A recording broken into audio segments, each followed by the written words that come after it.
Gonna help me water? That's what I thought. Yeah. All right, lead the way.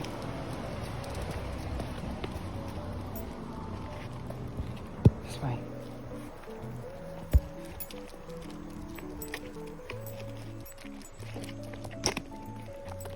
Of course. Hi.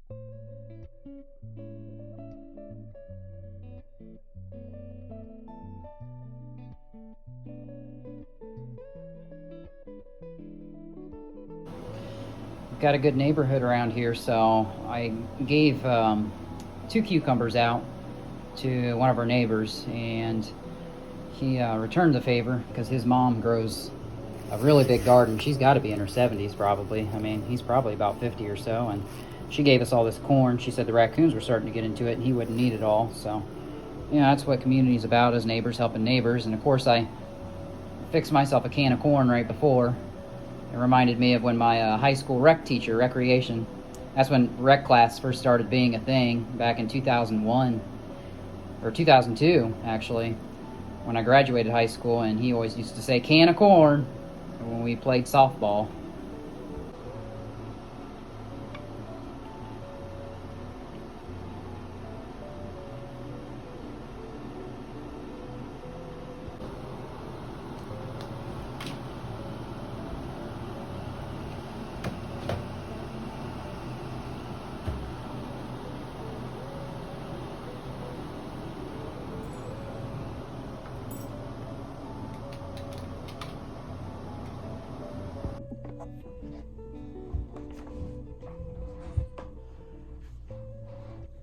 All right, everybody. So back for another Sunday night of Between Heaven and Hell, and today's topic is going to be drug addiction, as we have several of our friends and such struggling with drug addiction, and a lot of people I've talked to in this city are recovered from it, actually, which is great news. Other people, not so much, and they're still struggling with it. So I wanted to pick some Bible verses out that deal with drug addiction, and we're just going to jump right into it. And we're going to go to, let's see here,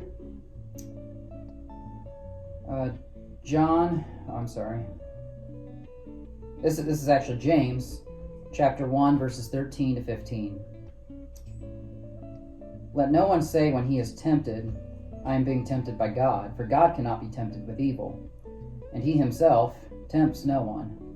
But each person is tempted when he is lured and enticed by his own desire. Then desire, when it has been conceived, gives birth to sin, and sin, when it is fully grown, brings forth death. So this is very important here in James chapter 1. It talks about, these are the actual words of Jesus Christ, and it talks about temptation, okay? And it doesn't just apply to drug addiction, it applies to anything. You can put it on anything in your life, but it goes from temptation, when he is lured and enticed by his own desire. So think about what that means. So temptation comes into the picture when you are lured and enticed by your own desire. So that could be anything. Like I said, it doesn't necessarily have to be drug addiction, but we'll put it in the scope of drug addiction. So say that you've been struggling with drugs and you're trying to come off of them and you're doing good, and all of a sudden you still have that desire and you're surrounded by people who are still doing it. That's why people say you got to get away from people who are doing it, right? You can't be surrounded by those who are using. So you're lured and enticed by your own desire. You're not looking for it at that moment, but it's there, and that's your desire. So, oh, the hamster crawled up to me. We got Charlie over here playing with the hamster ball. But yeah, so that starts with your desire, that leads to temptation, and it says when it has been conceived, it gives birth to sin.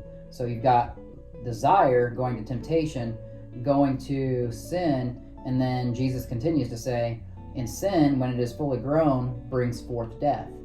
So we're going to talk about another verse here that talks about death. And let me see here. Okay, so it's Proverbs 14:12. Proverbs chapter 14, verse 12. There is a way that seems right to a man, but its end is the way to death. Again, these are the words of Jesus Christ. So let me read it again. There is a way that seems right to a man, but its end is the way to death. So think about that. Like I said, it applies to drug addiction. It can apply to a lot of different things. Whatever way that seems right to you. So you're addicted to drugs, whether it be methamphetamines, heroin, alcoholism. We had a friend last year in Florida, highly addicted to alcohol, and it got way out of control with them. It doesn't matter what the drug is. That way seems right to them because their brain is dependent on that drug. There's a demon in their body, whether they know it or not, that is forcefully telling them, keep partaking of this drug. It seems right. It's what you need. Say in the scope of heroin, you think that you need it. Your brain is completely dependent on it. It seems right to you, but its end is the way to death. So you saw that in Proverbs 14:12. You also saw it in James chapter 1, verses 13 to 15, when Jesus said, when sin is fully grown, it brings forth death. So why is drug addiction a sin? Because it's harming your temple. It's harming your body. You know, you're not it's not healthy. It's not helping you. Your brain thinks it's healthy, but it's not helping you. Now we're going to move on to John chapter 8, verses 34 to 36. Jesus answered them, truly, truly, I say to you, everyone who practices sin is a slave to sin. Think about that right there. The words of Jesus, truly, truly, I say to you, everyone who practices sin is a slave to sin. And you're probably thinking, well, I'm not practicing sin. Well, everybody practices it because everybody sins. It's inherent. We're born into sin from the days of Adam and Eve, who partook of the first fruit, right? That was a drug, right? Because it made them all-knowing. They weren't supposed to take it, but it seemed right to them because the devil enticed them and said, hey, if you take this, you're going to have all the knowledge in the world. You're going to know everything. It seemed right to them, but it led to death. So moving on, the slave does not remain in the house forever. The son remains forever. So this is Jesus talking about himself as the Son of God. So if the Son sets you free, you will be free indeed. You are of your father. The Gentiles would ask him, they said, well, how can we be free? We're born of Abraham. We've always had freedom. And he goes on in verse 44, Jesus says, you are of your father the devil, and your will is to do your father's desires. He was a murderer from the beginning, and does not stand in the truth, because there is no truth in him. When he lies, he speaks out of his own character, for he is a liar and the father of lies. And I had that happen last year when, because I'm running a Christian channel, that we were getting attacked by Freemasons. And that's all it was when this guy came into the picture. It was nothing but lie after lie coming out of his mouth. He would say that he was married to a woman who was into witchcraft and she would cast spells on him, and come to find out he was never married to a woman at all. And he said he had to carry the St. Benedict medallion around with him for protection because she was into witchcraft, and you don't need a Catholic saint medallion for protection. You need Jesus Christ. And this man was not following Jesus Christ. He was following the devil. And here you see Jesus speaking in John chapter 8, verses 34 to 36 and 44. It says, you are of your father the devil, and your will is to do your father's desires. He was a murderer from the beginning and does not stand in the truth, because there is no truth in him. When he lies, he speaks out of his own character, for he is a liar and the father of lies. And I want to wrap it up today with one last verse for you guys. Fourth verse, and this is John chapter 9. Really what I should do is just read the whole book of John chapter 9, because it's very, very powerful stuff. And I got to reading it, and I was like, it wasn't my intention to read that, but I was glad I did. Okay, so let's just do that real quick, and then we'll finish out with John chapter 9 as we talk about drug addiction and whatever you might be addicted with. Everybody's got a vice to something, Okay, let's see. So I do want to cherry pick John chapter 9, verse 5, out of the whole chapter 9. And it says, Jesus says, as long as I am in the world, I am the light of the world. And that's a very important verse right there. As long as I am in the world, I am the light of the world. How much longer are we going to keep Jesus in the world? We're in what I believe to be the end times. We're in probably a pre-tribulation, and my pastor at church talks about it. He said it today. He said, I'm not going to tell you that things are getting better, because they're not. It even says that in the Bible. It says in the last days, it's more reviling than the days of Noah. We're going to live in times worse than Noah. So he says, I'm not going to tell you that it's going to be okay. He said it's going to get worse, and get ready. He said it's going to get much worse. But Christians are spared most of the wrath. We're already talking about the digital implants, money going to digital dollars, cash registers coming out of the stores. That's starting right now, guys. I'm telling you. And it's going to be a slow thing. It's going to be about, about 3 to 5 years. You probably won't find cash registers in stores anymore. And you've seen the progression of things as it's gone down the road. I'm not going to jump into all of it, so let's just read John chapter 9, starting with verse 1. As he passed by, he saw a man blind from birth. Now, let me set the scene a little bit. So, what I just talked about with, he said about their father being the devil and stuff like that, because they're liars, and they wouldn't believe that Jesus was the Son of God. So basically, the Jews actually picked up stones and was going to throw them at Jesus, but he hid himself and went out of the temple. And then in chapter 9, when he left the temple, he passed by, he saw a man blind from birth. And his disciples asked him, Rabbi, who sinned, this man or his parents, that he was born blind? Jesus answered, it was not that this man sinned, or his parents, but that the works of God might be displayed in him.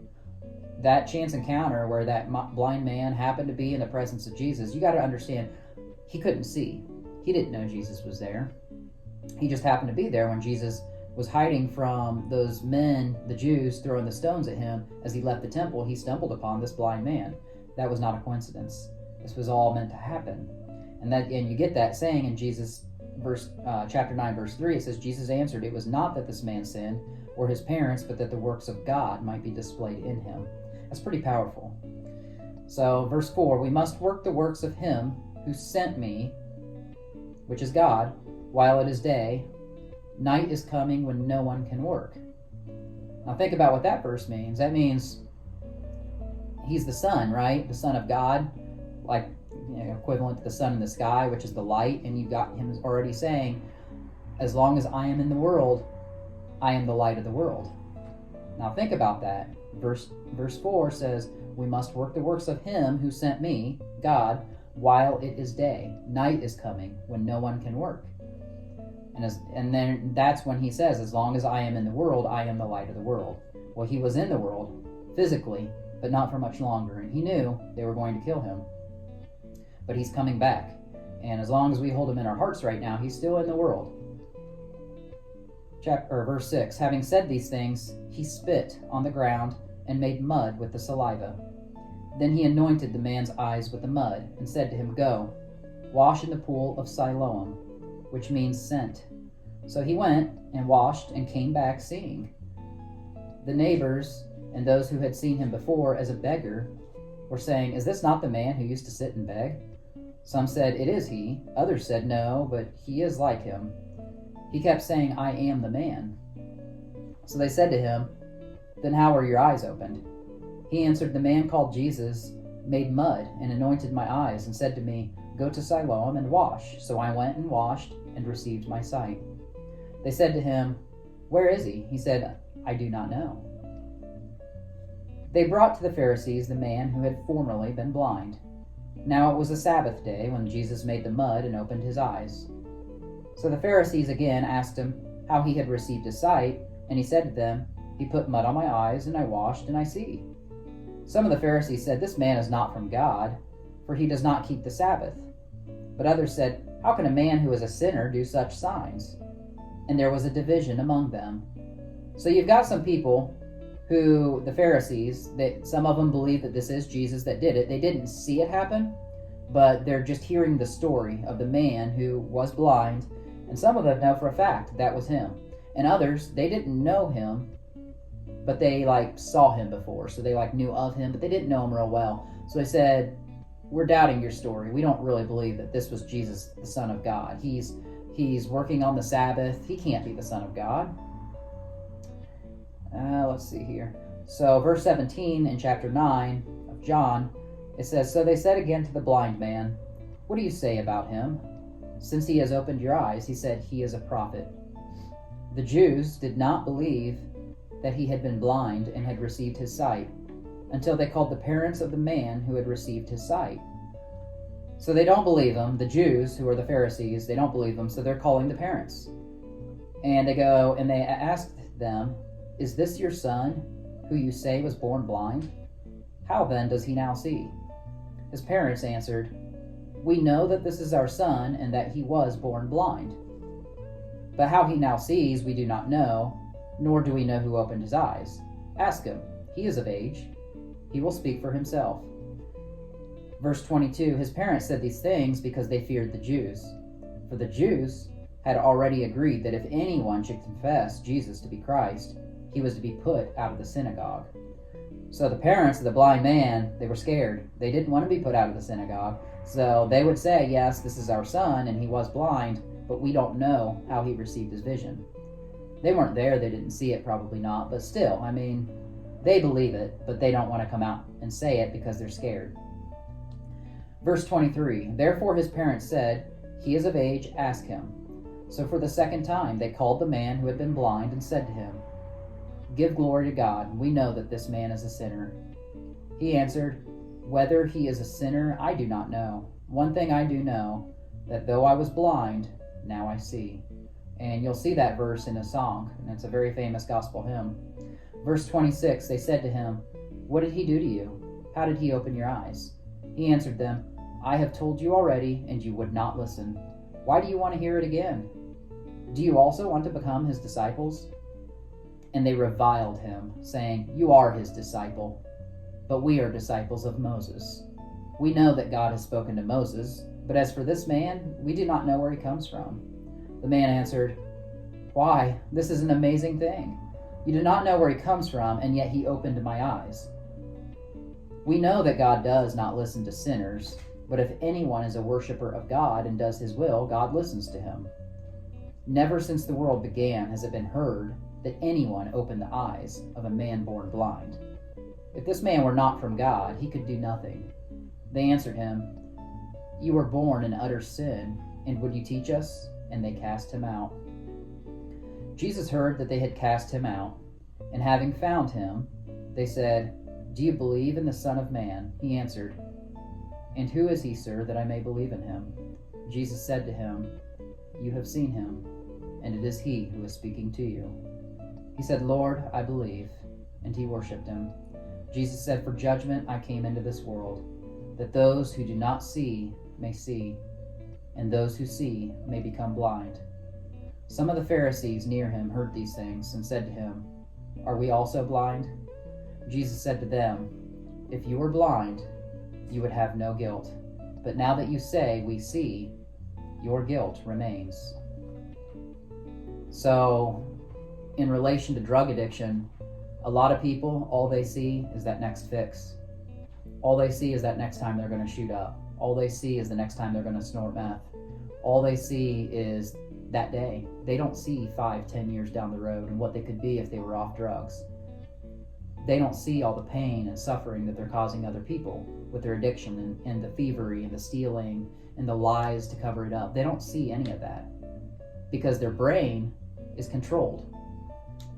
They think it's the right way, but it's not the right way. It leads to death. So thank you for tuning in. If you have any stories you'd like to share, feel free to post them on this video. If you have any prayer requests, feel free to put them here and we will pray for you. We know that there's a lot of people suffering right now, but God is still in the world because he has not come yet. So as long as I am here, I am the light of the world. Those are very powerful words.